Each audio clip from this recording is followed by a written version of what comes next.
திருவாரூர் மாவட்டம் நன்னிலம் அருகே உள்ள முடிகொண்டான் பகுதியில் இலவச கண் சிகிச்சை முகாமை முன்னாள் அதிமுக சட்டமன்ற உறுப்பினர் எஸ் ஆசைமணி துவக்கி வைத்தார். இதில் 150க்கும் மேற்பட்ட பொதுமக்கள் கலந்து கொண்டு கண்புரை, கண்ணீர் அழுத்தம், கருவிழி புண்கோளாறு போன்ற சோதனைகளை செய்து கொண்டார்கள். மேலும் இதில் 30 பேர் பார்வை கோளாறு இலவச கண் சிகிச்சைக்காக தேர்வு செய்யப்பட்டனர்.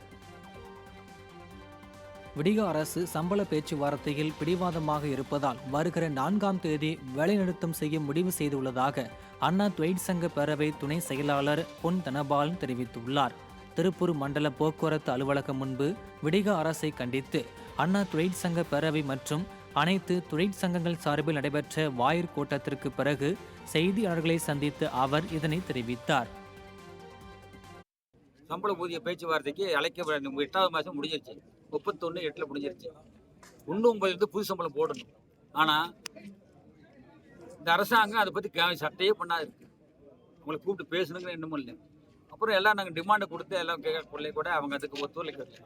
அதனால தான் வருகின்ற 4/1/2024 தொழிலாளியுடைய இருப்பை காட்டுகின்ற வகையிலே அனைத்து தொழிலாளர்களுடைய விருப்பத்தின் இணங்க நாங்கள் ஸ்ட்ரைக் நோட்டீஸ் கொடுத்துருக்கோம். ஸ்ட்ரைக் பண்ணுறதா முடிவு எடுத்தோம்.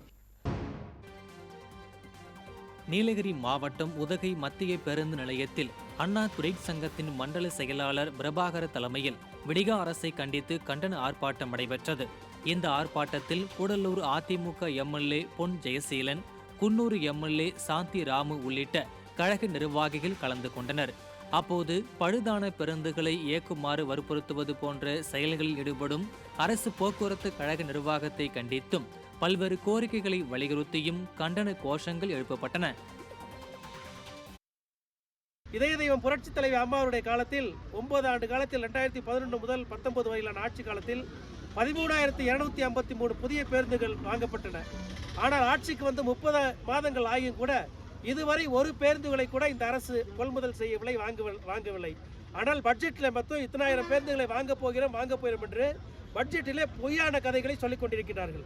இன்றைக்கு பாட்டிக்கு மணப்பெண் வேஷம் போடுவது போல இன்னைக்கு பழைய சேசிஸை வச்சு புதிய பாடியில் மஞ்சள் கலர் பாடியில் இன்னைக்கு ஓட்டுறாங்க. அந்த நினைவெல்லாம் கேட்டால் அந்த பேருந்துகள் ஓட்டுவதற்கு தகுதியே இல்லாமல் இருக்குது அப்படின்னு சொல்றாங்க. கடலூர் மாவட்டம் சிதம்பரம் அருகே தீ விபத்தில் உடைமைகளை இழந்து தவிக்கும் குடும்பத்தை அதிமுக எம்எல்ஏ KA பாண்டியன் நேரில் சென்று ஆறுதல் கூறி நிவாரணம் வழங்கினார். பரங்கிப்பேட்டை ஒன்றியத்திற்கு உட்பட்ட பகுதியில் தனது குடும்பத்துடன் வசித்து வரும் சோமசுந்தரம் என்பவரது குடிசை வீட்டில் திடீரென ஏற்பட்ட தீ விபத்தால் அனைத்து பொருட்களும் தீயில் கருகி சேதமாகின. இந்த நிலையில் அதிமுக எம்எல்ஏ KA பாண்டியன் பாதிக்கப்பட்டவர்களை நேரில் சந்தித்து ஆறுதல் கூறி நிவாரணப் பொருட்களை வழங்கினார். மேலும் புதிய வீடு கட்டி தருவதற்கு ஏற்பாடு செய்வதாகவும் உறுதியளித்தார்.